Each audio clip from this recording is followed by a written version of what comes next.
Hi guys, it's Bin of Trash here. People were asking for a new tutorial, but they wanted something a little bit different. I've been asked this a lot, mainly I guess because I do them myself, and there's a lot of young artists who watch my stuff, so I decided to do a tutorial this time on setting commissions up.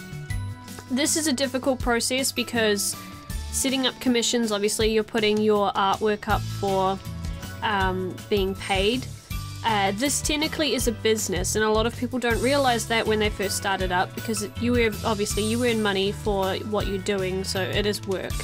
So I'm just going to do a tutorial on the basics and teach you how to start up, how to set up your prices, what kind of sites you can sell your work on, stuff like that, and pretty much just how to keep track of everything and things like that, or things you need to, obviously prepare for later.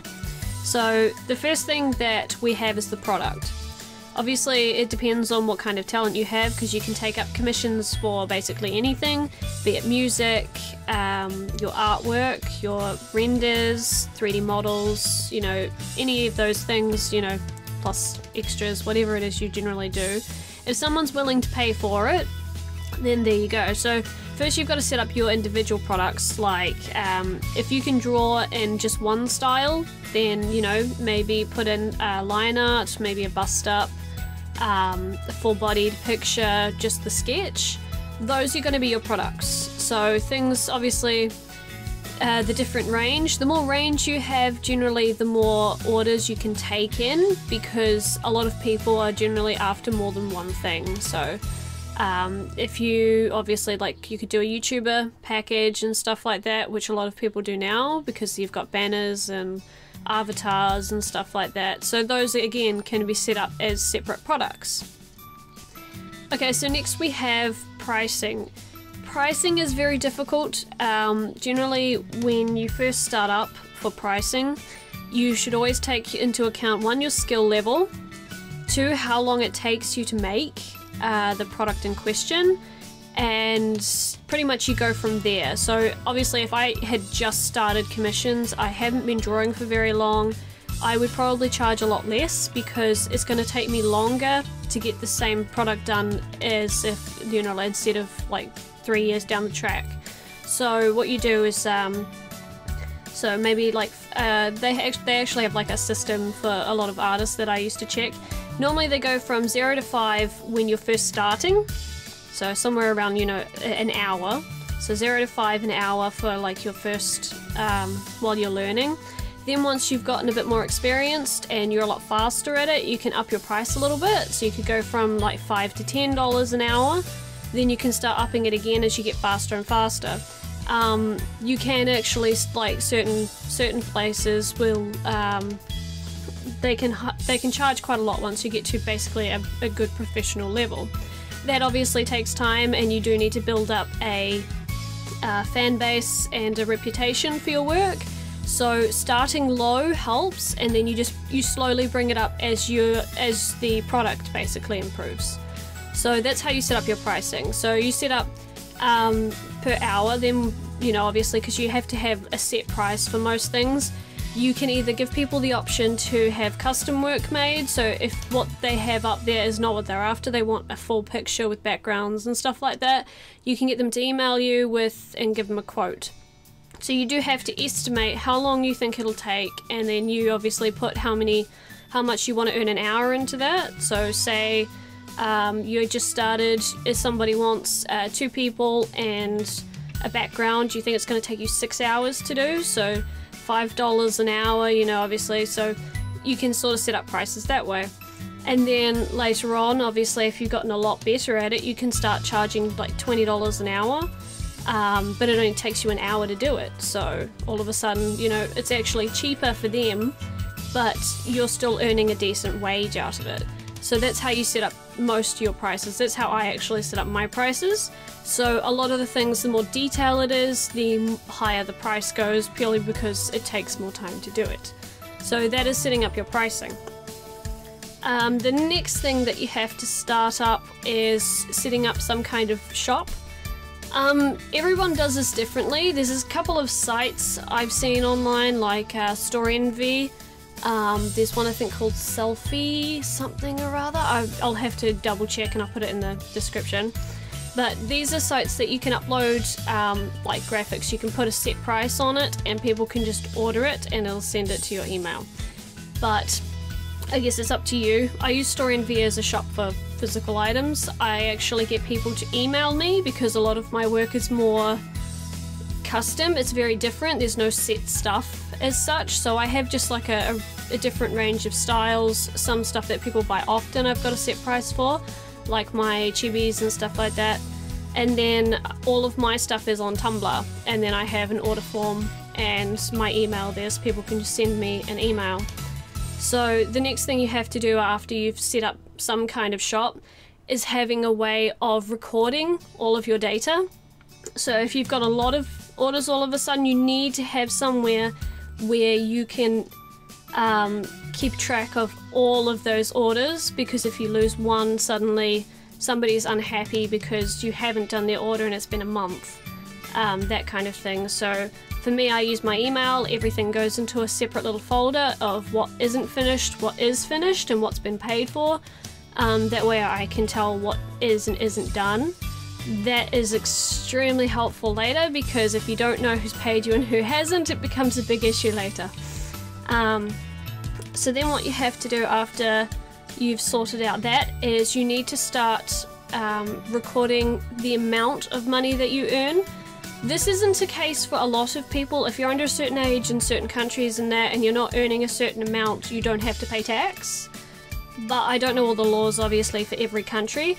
But for where I live, when you earn a certain amount of money, regardless of your age, you have to pay tax. So obviously I keep track of all the money that I earn, because obviously if I go over that threshold, I suddenly have to pay tax. And if I haven't paid tax, then you get in a big load of trouble. So I do recommend that regardless of if you have to pay tax yet or not, record all of your earnings, keep them somewhere so you have a total of how much you earn every year. You can also then decide if you're earning enough to sustain yourself or not, if it's worth your time, or if it's better just to go get a normal job, etc. So stuff like that is very, very useful and good information to keep for yourself as well as for stuff down the track. So always think ahead for that. Don't just, you know, oh no, it's fine, I'll do it next year, and then suddenly find out you're actually in big trouble. So it's always good to keep that sort of there. Once you've done setting up all of your shop, you've got your products, you've got the pricing you want, you've got to start advertising, because obviously nobody knows you have commissions open if you haven't advertised it anywhere. So you have to try and set up your own little fan base. To do that, just the easiest way, in all honesty, to get your artwork out there and get people to know that you are doing commissions and stuff is to draw often, draw for yourself, you know, like make a few bits and pieces for yourself. Start getting into chats with people on like Twitter and stuff like that. Get into communities that you're into. Draw fan art, stuff like that. Drawing fan art of games and stuff you like help you get into the community. And obviously the more you get into a community, the more people will like you, the more people will follow you and talk to you, and then suddenly you actually have people backing you. So it's a lot easier to get your work out there. The more you get involved with other people, the easier it becomes, because that's the same for setting any business up, regardless of whether it's for artwork or, you know, a program. You have to put yourself out there. You can't just sit in the corner and expect stuff to come, because unfortunately it doesn't work that way. So once you've set up some kind of advertisement, so you know, like you've started getting a bit of a fan base, you've got, I don't know, you get orders come in every now and then, that's a good start. And you have to treat your customers like they are the gosh dang queen and king, I don't care, you know, they're royalty. The customer is basically, because they become your bread and butter, you have to have a good reputation. That's going to be what gets you more customers. So your reputation is important. Oops. Okay. So yes, once you've set up that, you've got to keep that reputation steady. So all of your customers are important. You've got to make sure that you keep track of your orders. If people have questions, you're willing to answer them all. You have to be able to put the time in, and you need to be able to try and do it as best as you can. Obviously, there will be times where, to be honest, it can get a little bit frustrating because you're your own boss. So you have to make sure you actually work, which is not as easy as people think it is.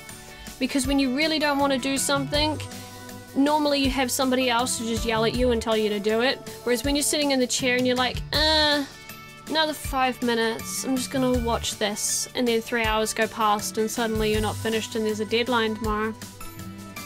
Yeah. That's why it's good to set yourself some goals, you know, even give yourself work hours, stuff like that, you know. And if you have work hours and nothing's coming in, then make something else for advertisement. Draw a poster, I don't know, draw a piece of fan art and start getting it out there a bit more. Just stuff like that. So that's pretty much the basics. If I haven't covered anything that you guys have questions on in here, please do send, post a comment and ask me any questions you want about this kind of thing. Don't ask how much I earn a year. Common sense, please. Nobody likes being asked how much they earn a year. It's what it's just not very polite. That's probably the best way to put it. So, apart from that, if you guys have questions, like including if you want, you know, like questions on drawing NSFW stuff, you can actually sell that. I know a lot of people do. I personally don't. I have my own set of like little rules, will and will not draws. A lot of people do have the same thing, so if you can't draw a certain character, then just put it up so everybody can plainly see that you won't take on those kinds of orders, but do be polite as possible when saying it. So yeah, if I've missed anything, please put it in the comments and I will answer as many as I'm able. If you have an idea for another tutorial you want, etc, etc, just let me know and I will do my best to make a video on it. So yeah, I talked a lot. Okay, I think I'm probably ready to stop now.